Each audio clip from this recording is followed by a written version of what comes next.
I found the document by accident while cleaning out Dad's home office. Just a single sheet of paper, really.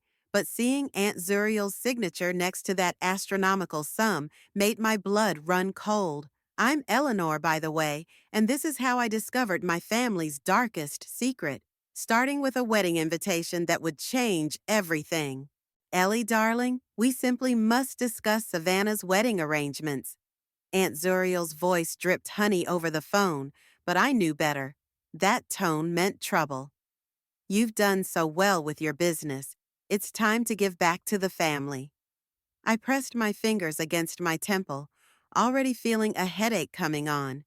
What exactly are you suggesting, Aunt Zuriel? Well, as the most financially successful member of our family, we thought you'd want to contribute to Savannah's special day.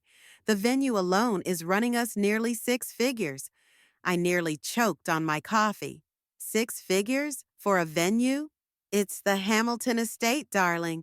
Savannah has always dreamed of getting married there. And since you've been so blessed, let me get this straight. I cut in, my voice sharp. You want me to fund my cousin's wedding? The same cousin who hasn't spoken to me in 3 years except to comment cute on my Instagram posts? Don't be difficult, Eleanor. Family helps family. Your father agrees with me completely.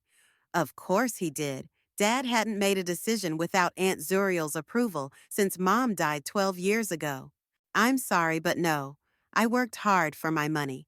I'm not funding an extravagant wedding for someone who barely acknowledges my existence. The honey in her voice crystallized to ice. I see. Well, I'll be sure to let everyone know about your decision. The line went dead before I could respond.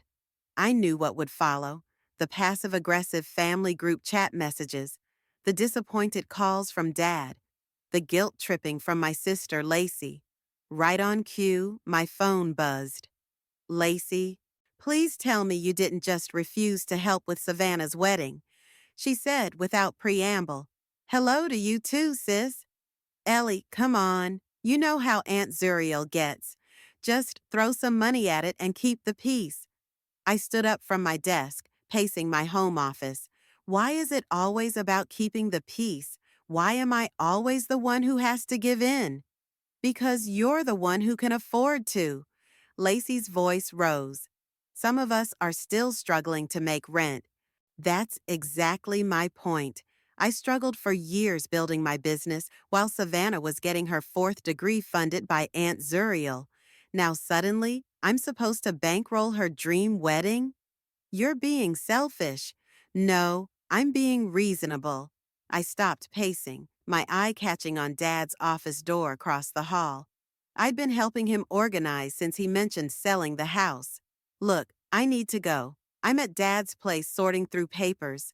After hanging up, I pushed open the office door, the familiar scent of old books and leather hitting me. That's when I saw it. A paper had slipped partially under the ancient filing cabinet.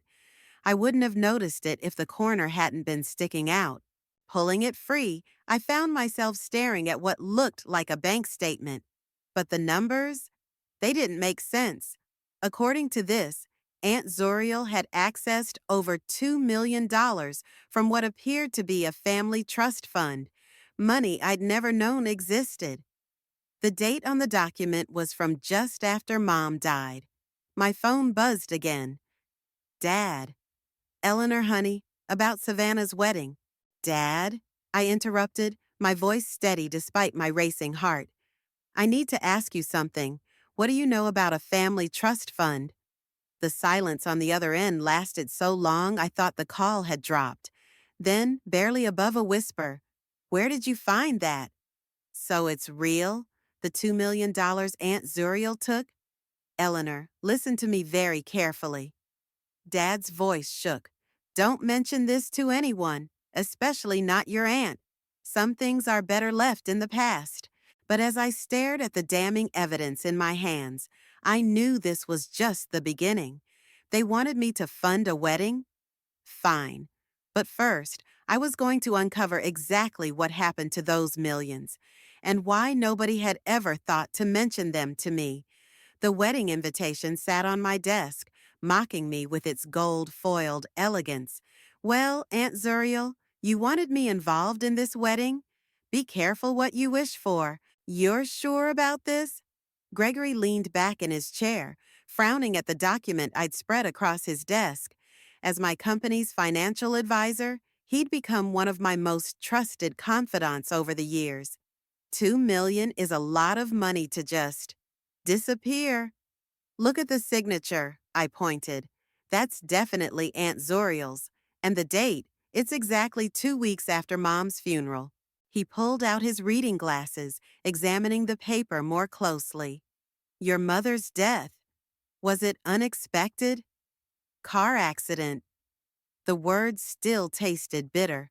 At least, that's what we were told.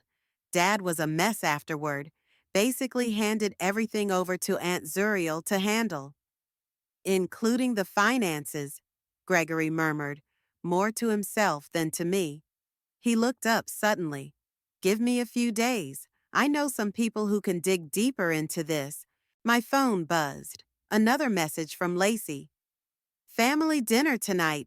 Don't you dare skip this one. I showed Gregory the text. Want to bet this is an ambush about the wedding? Go, he said, carefully folding the document. Keep them thinking everything's normal while I look into this. The family home looked exactly as it always had. Pristine lawn, perfect flowers, and enough tension in the air to power a small city. Savannah's car was already in the driveway. Eleanor, Aunt Zuriel's voice carried across the front yard as I got out of my car. How nice of you to join us. Inside, Savannah sat at the dining room table, surrounded by wedding magazines. She barely glanced up as I entered. Oh, hi, Eleanor. Have you reconsidered about the wedding? I wasn't aware there was anything to reconsider. I took a seat across from her, noting how Aunt Zuriel hovered nearby. My answer hasn't changed. But the Hamilton estate, Savannah whined. It's perfect, and they need the deposit by next week. Then I suggest you find a more affordable venue. Aunt Zuriel's hand came down hard on the table. That's enough. Eleanor, may I speak with you in private? She practically dragged me into Dad's office, shutting the door behind us. Listen here, you ungrateful child. After everything this family has done for you, what exactly has this family done for me? I interrupted, my voice low but firm. Because from where I'm standing, I built my business alone while you poured money into Savannah's endless education. Is that what this is about? Jealousy? My phone vibrated in my pocket. Gregory. I ignored it. No, Aunt Zuriel, this is about fairness. And speaking of money, I watched her face carefully. Whatever happened to Mom's trust fund? She went very still. What trust fund? The one you accessed 2 weeks after she died. $2 million. That's a lot of money to disappear without a trace. The color drained from her face, but she recovered quickly.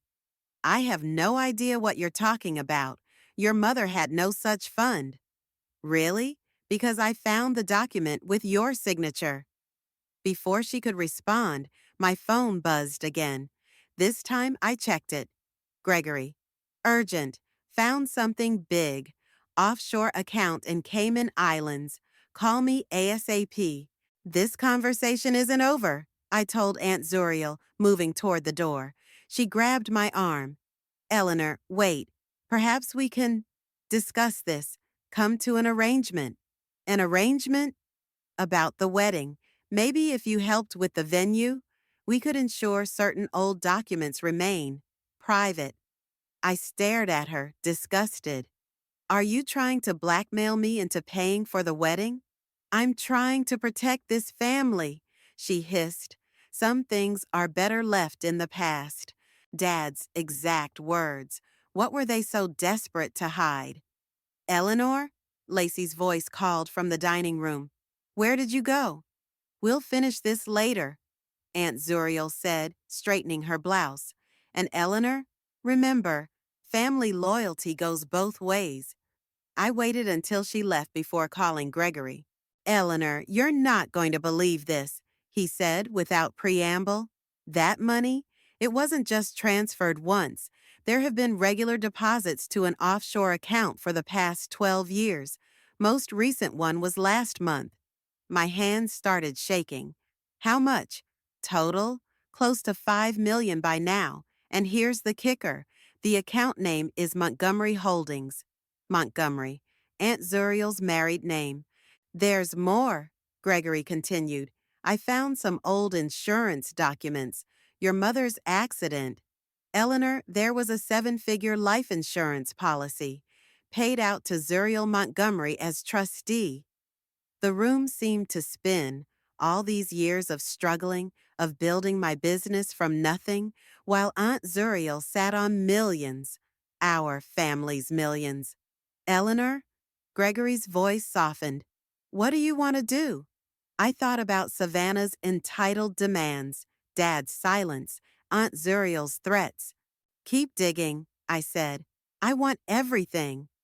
The family pressure intensified over the next week. Constant calls, guilt-tripping texts, even a tearful visit from Savannah herself.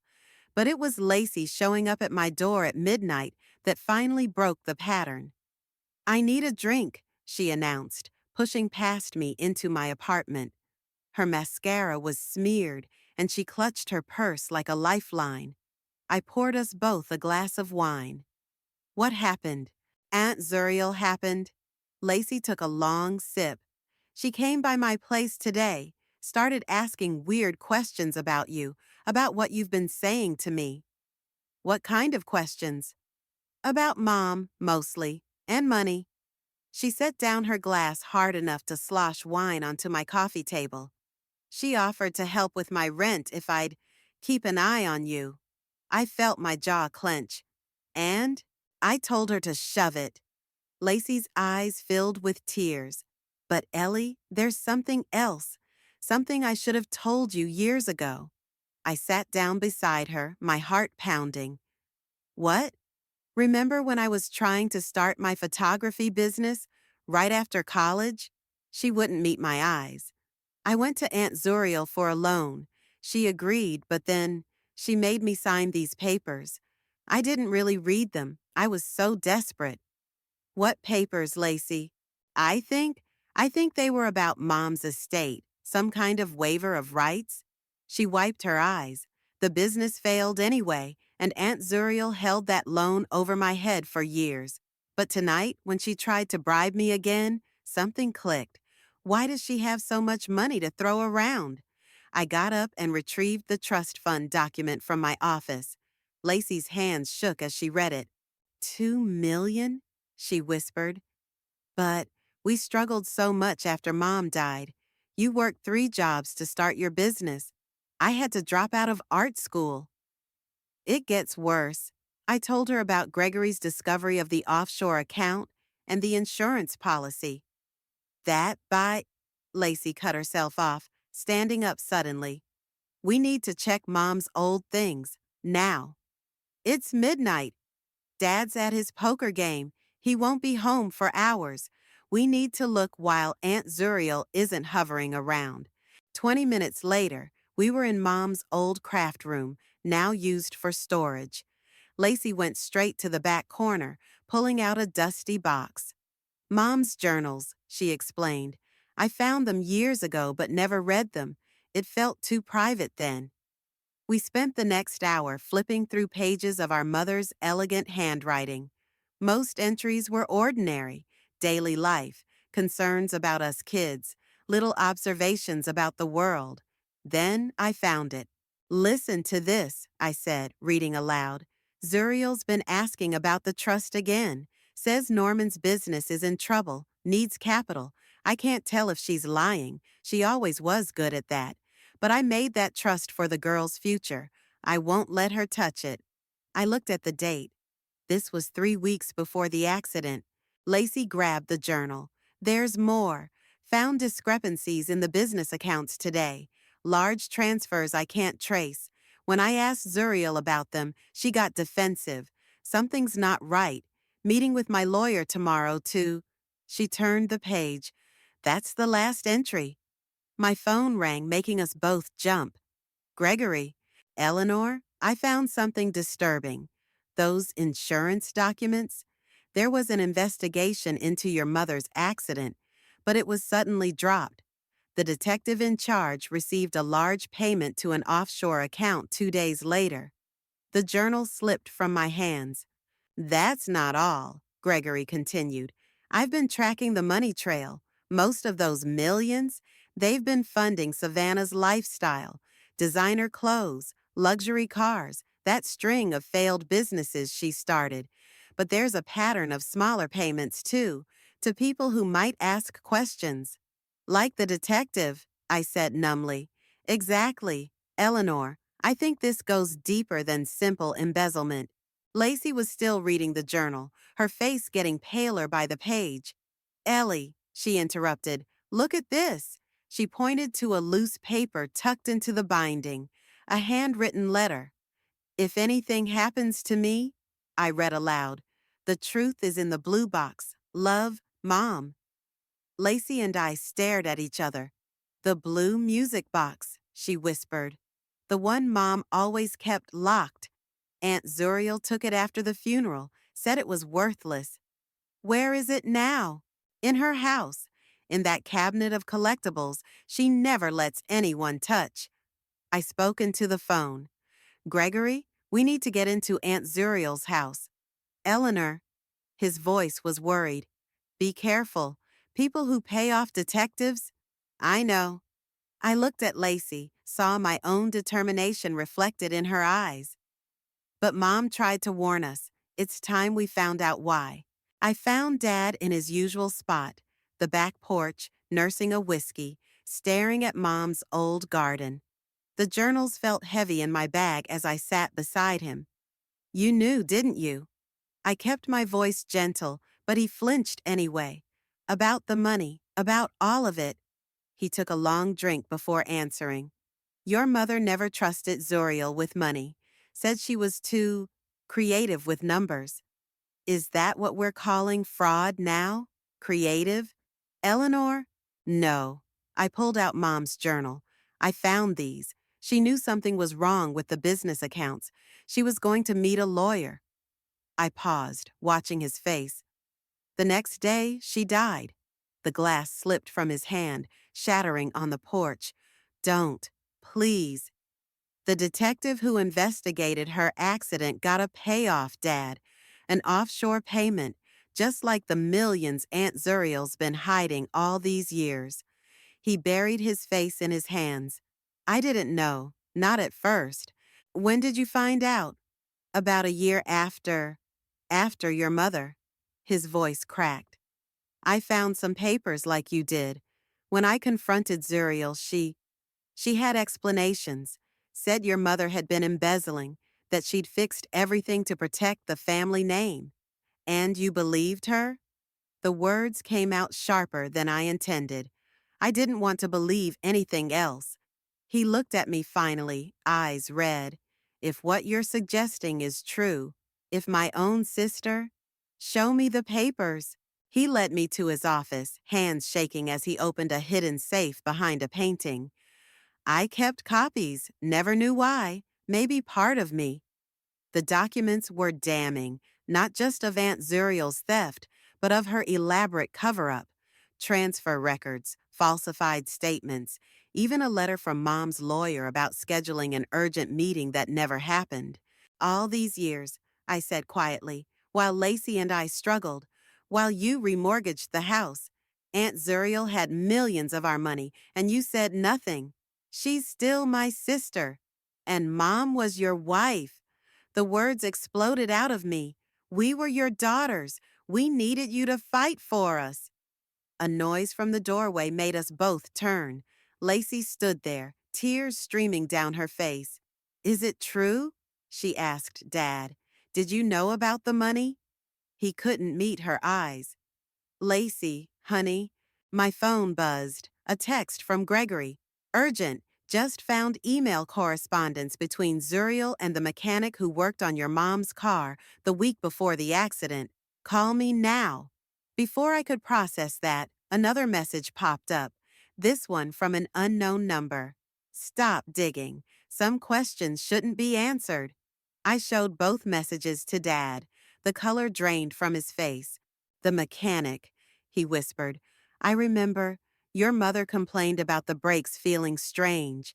Zuriel recommended her personal mechanic. Lacey made a choking sound. Are you saying Aunt Zuriel might have? We need that blue music box, I cut in. The one Mom mentioned in her letter. It's in Aunt Zuriel's house. Dad stood up suddenly. I have a key to Zuriel's house for emergencies. Dad, no, Lacey protested. If she finds out, she's at her bridge club every Thursday afternoon, he said, moving to his desk. For years, I've kept quiet, let her control everything. But if my sister had anything to do with your mother's, he pulled out a key ring, hands steadier now. It's time I chose my daughters. My phone buzzed again. Gregory, don't respond to any threats. I'm documenting everything. But Eleanor, be careful. These people play for keeps. I looked at Dad, still holding the key like it might burn him. At Lacey, wiping tears but standing straighter. At Mom's journal, full of warnings she'd tried to leave us. Tomorrow's Thursday, I said. We go in, find the box, get out. No one needs to know. And then what? Lacey asked. I thought about Savannah's wedding, now just weeks away. About Aunt Zuriel's smug demands and threats. About 12 years of struggling while she lived off our mother's money. Then we get justice, I said. For Mom, for all of us.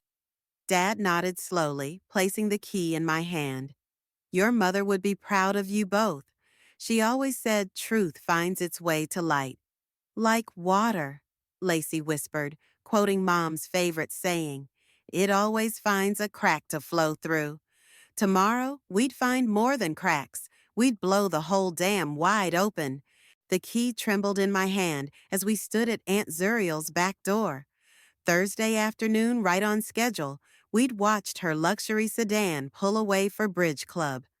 15 minutes, Gregory reminded us through the phone's speaker. He'd insisted on staying connected. Any longer and we risk her coming back. The lock clicked open. Lacey grabbed my arm. Wait, security system. Dad stepped forward, punching in the code. She never changes it. Our mother's birthday. The irony wasn't lost on any of us. Aunt Zuriel's house was exactly what you'd expect. Expensive, immaculate, and cold. The cabinet of collectibles dominated her formal living room, dozens of precious trinkets displayed behind glass. There, Lacey pointed. Top shelf, far right. Mom's blue music box sat exactly where Lacey remembered, gathering dust among crystal figurines. The cabinet was locked. Now what? Lacey whispered. I pulled out the ring of keys Dad had given me. She keeps everything, he'd said, never throws away a single key. The third key fit. 10 minutes, Gregory warned. The music box was heavier than I remembered. No key in sight. Here, Dad pulled out his wallet, extracting a small key from behind his credit cards. Your mother gave me this, said to keep it safe. My hands shook as I inserted the key. The lid opened with a familiar melody, Mom's favorite lullaby. Inside, beneath a stack of old photos, we found a USB drive and a sealed envelope with "For my daughters" written in Mom's handwriting. 7 minutes, Gregory said. You need to... He cut off abruptly as the sound of a car door slamming echoed from outside. She's back, Lacey hissed. Bridge Club must have canceled. Dad grabbed the USB and envelope, stuffing them in his pocket. Put the box back, exactly as it was. I closed the cabinet just as keys jingled in the front door. We rushed toward the back, but Aunt Zuriel's voice rang out. Hello? Is someone here? Footsteps approached the living room.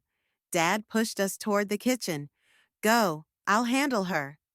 Dad, go. We slipped out the back door just as we heard Aunt Zuriel's surprised. Norman, what are you doing here? Lacey and I didn't stop running until we reached my car, parked 2 blocks away. Gregory was still on the line. Eleanor, what happened? We got it, I gasped. But Dad, he stayed behind. Smart move, Gregory said. He can explain his presence without raising suspicion. You two couldn't. My phone dinged with a text from Dad. All clear. Told her I was dropping off wedding RSVPs, meeting you at your place. 20 minutes later, we huddled around my dining room table. The USB drive contained exactly what we'd suspected: financial records, emails, and a video file of Mom speaking directly to camera.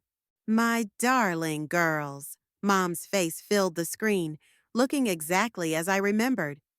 If you're watching this, something has happened to me.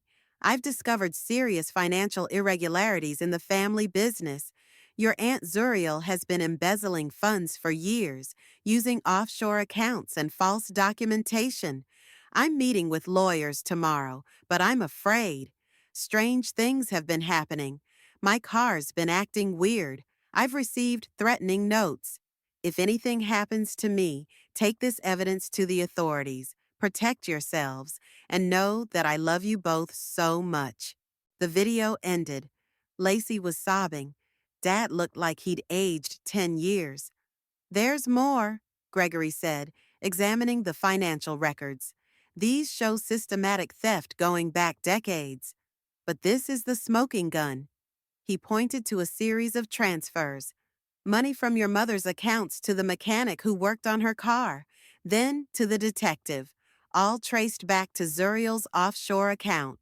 She killed her, Dad whispered. My own sister murdered my wife. My phone buzzed.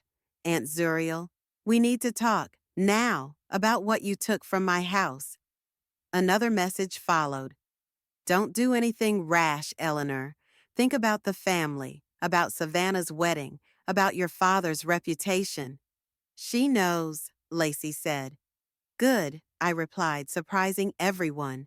Let her worry. Let her wonder what we found, what we know. What's our next move? Gregory asked.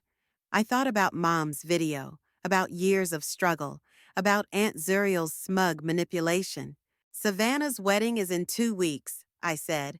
Everyone will be there. Family, friends, business associates, the perfect audience.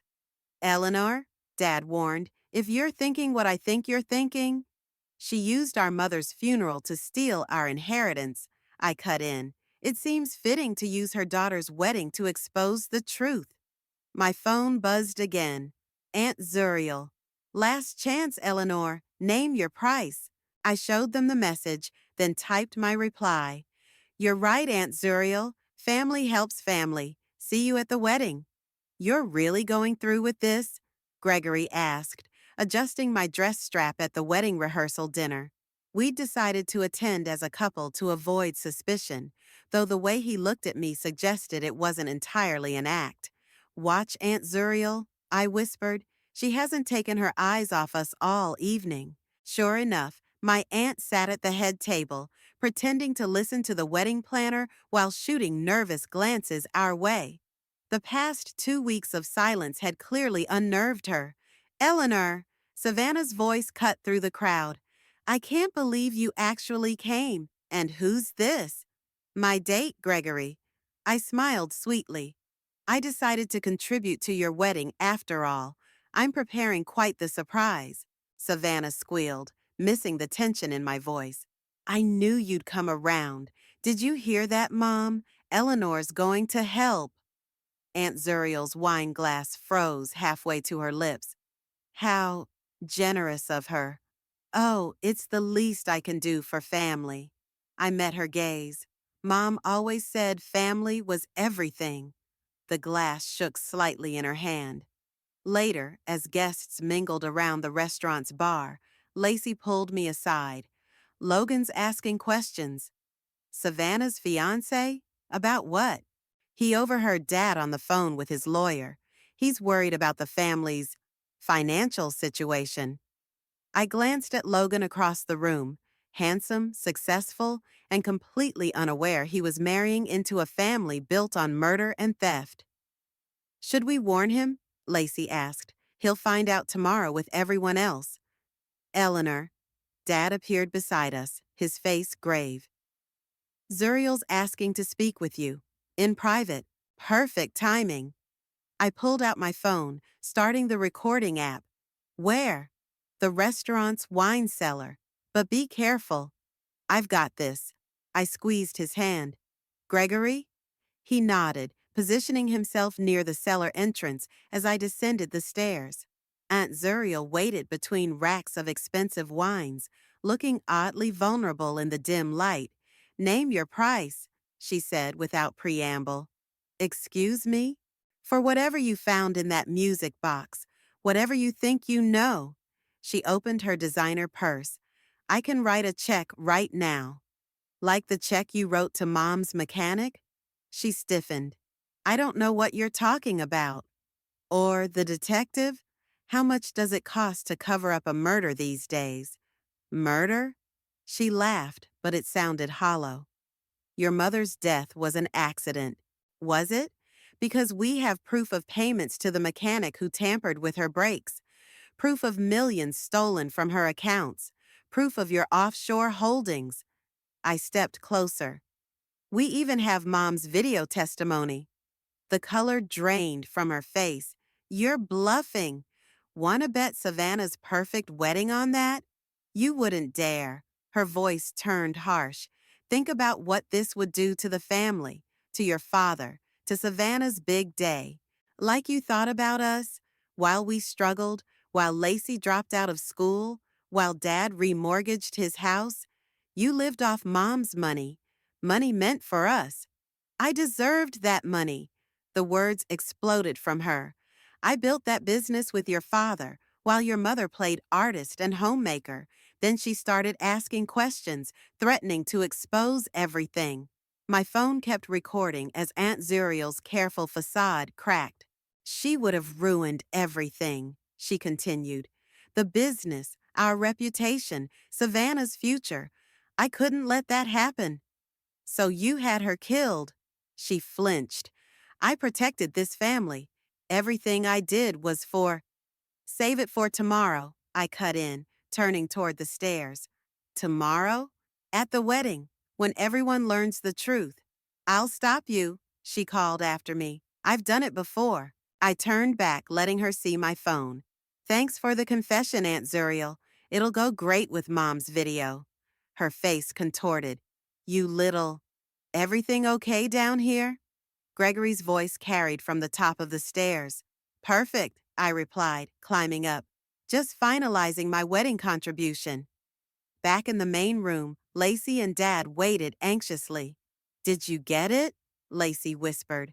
I played them a snippet of the recording. Dad closed his eyes, tears sliding down his cheeks. What now? Gregory asked, his hand finding mine. Now we go home and prepare for tomorrow. I watched Aunt Zuriel emerge from the cellar, her perfect mask back in place as she fussed over Savannah's seating arrangements. Mom always said weddings were about families coming together. Time to show everyone exactly what kind of family we really are. My phone buzzed. A message from an unknown number. Last warning, back off or face the consequences. I deleted it without replying. Tomorrow, the only consequences would be Aunt Zuriel's to face. The Hamilton estate glittered with fairy lights as guests filed into the grand ballroom. Aunt Zuriel had spared no expense, our expense technically, on Savannah's perfect day. Everything's ready, Gregory whispered, squeezing my hand. He'd set up the audio-visual equipment under the guise of preparing a wedding slideshow. Just say the word. I watched Aunt Zuriel flutter around the room, checking last-minute details. She'd been avoiding my eyes all morning, but I caught her nervous glances toward the presentation screen. Eleanor! Savannah appeared in a whirlwind of white tulle. Where's your surprise? You promised. After the ceremony, I assured her. Trust me, no one will forget it. The wedding proceeded like a fairy tale. Savannah floated down the aisle while Logan beamed. Aunt Zuriel dabbed at her eyes with an expensive handkerchief. Dad sat rigid beside me, his face a mask of barely contained emotion. Then came the reception. "Ladies and gentlemen," the DJ announced, "before the first dance, we have a special presentation from the bride's cousin, Eleanor." Aunt Zuriel half rose from her seat. "Wait." I stepped to the microphone. "Family means everything to us," I began, my voice steady. "So I wanted to share some recently discovered family history." The lights dimmed, the screen flickered to life. Mom's face appeared, 12 years younger but unmistakable. Several guests gasped. "My darling girls," her recorded voice filled the ballroom. "If you're watching this, something has happened to me." I watched Aunt Zuriel's face as Mom detailed the financial theft. The color drained from her cheeks when the evidence appeared. Bank statements, transfer records, emails about brake tampering. Then came last night's recording. "I deserved that money," Aunt Zuriel's voice rang out. "I couldn't let her expose everything." The room erupted in murmurs. Savannah stood frozen, her perfect makeup streaking with tears. Logan wrapped an arm around her, his lawyer's mind clearly processing the implications. "Security!" Aunt Zuriel shouted, standing. "Stop this immediately." "Security's been informed," Gregory called out, "along with the police." As if on cue, blue lights flashed outside the estate's windows. "You're lying," Aunt Zuriel snarled, but her voice shook. "This is all fabricated." "Like the accident report?"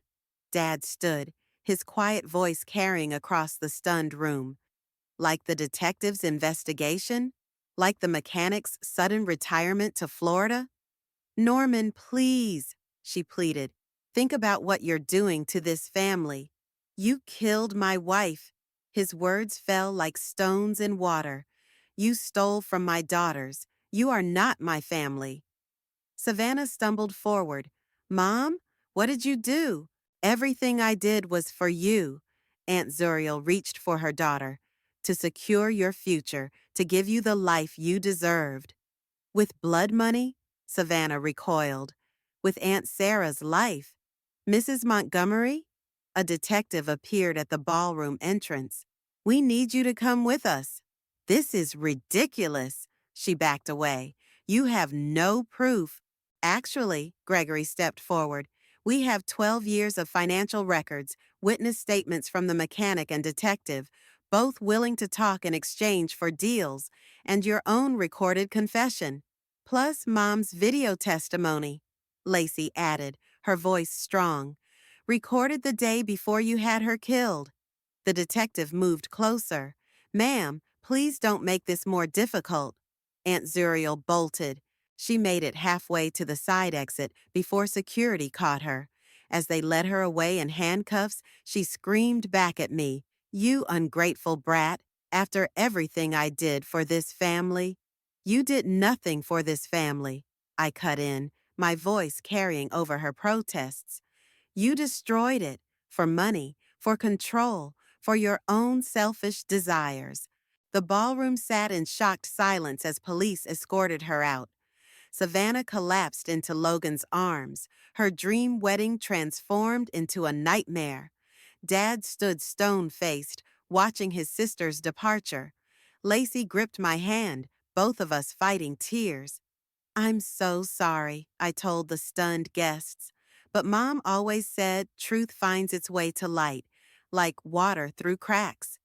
"Through cracks," Dad echoed softly, and several old family friends nodded, remembering Mom's favorite saying. As the police lights faded into the distance, Gregory wrapped an arm around my waist. "You okay?" I looked at my shattered family, Dad's quiet strength, Lacey's fierce loyalty, even Savannah's dawning comprehension of her mother's true nature. "No," I answered honestly, "but we will be, because that's what Mom would have wanted. Not revenge, but justice. Not destruction, but truth." And as the last rays of sunset painted the Hamilton estate in golden light, I felt her presence, finally at peace. The morning sun streamed through Mom's craft room windows as I sorted through boxes with Savannah. She'd shown up at dawn, still in yesterday's wedding dress, asking to help clean out the family home. I found more photos, she said, pulling out an album. Look at this one. You, me, and Lacey at the beach. Before everything. Before your mom turned us against each other. I finished gently. She traced the photo's edge. I keep thinking about all those times she told me I deserved the best. That Eleanor's just jealous. That Lacey's not ambitious enough. Her voice cracked. It was all built on Aunt Sarah's death. The police called this morning, I told her. Your mom's talking, trying to cut a deal. Good. Savannah's voice hardened. Let her talk. Let her face everything she did. The doorbell rang. Logan stood outside, looking exhausted but determined. I've been up all night, he said, stepping inside, going through the financial records Gregory sent over. The extent of the fraud. He shook his head. But I think I found a way to make things right. Dad appeared from his office. What do you mean? The money can be traced, recovered. It'll take time, but as a corporate lawyer, I can help navigate the legal process. He took Savannah's hand. If you'll let me. You still want to marry me? She whispered. After all this? I want to marry you, not your mother's crimes. He smiled slightly. Maybe something smaller than yesterday's event? A knock at the door revealed Gregory, carrying coffee and pastries. Thought everyone could use breakfast. Also, I have news. We gathered in the kitchen as he spread out documents. The offshore accounts are frozen. The insurance company's reopening the investigation into Sarah's death. And, he pulled out a letter, the family business board wants to talk about reinstating Norman as CEO. Dad stared at the letter. I don't know if I can. You can, Lacey said from the doorway. She carried a familiar blue box. Look what I found in Mom's things. Inside the music box lay another envelope we'd missed, marked for Norman. Dad's hands shook as he read Mom's letter. My dearest Norman, if you're reading this, stay strong. The business was your dream before Zuriel twisted it. Don't let her take that from you, too. Lead with honesty, like you always wanted to. She knew, I realized. She knew you weren't part of Aunt Zuriel's schemes.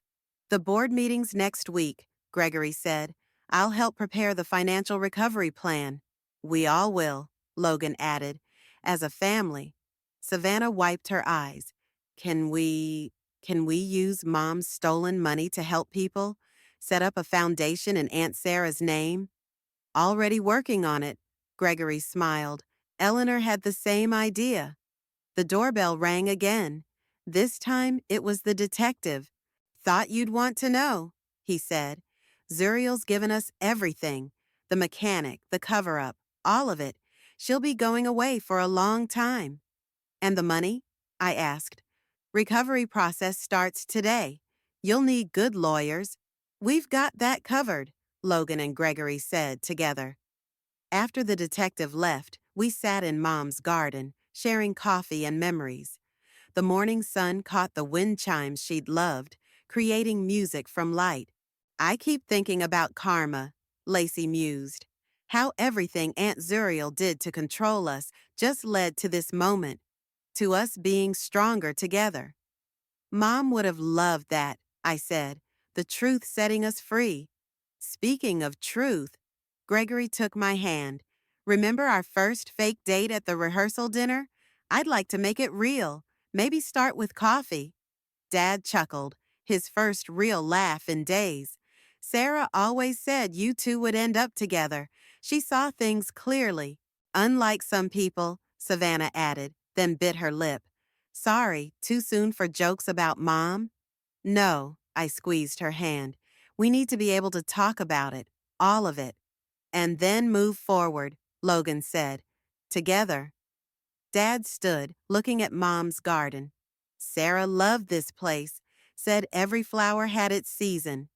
He touched a blooming rose. Maybe it's our season now, to bloom again. Without the poison of secrets, Lacey added, or the weight of stolen money, Savannah said, or the fear of speaking truth, I finished. Gregory raised his coffee cup. To Sarah, who taught us that family isn't about control or money. To Mom, we echoed, who showed us that truth, like water, always finds its way. The wind chimes sang in harmony, and somewhere I knew Mom was smiling. Her garden would bloom again, nourished by truth instead of lies, by love instead of fear, and this time we'd tend it together.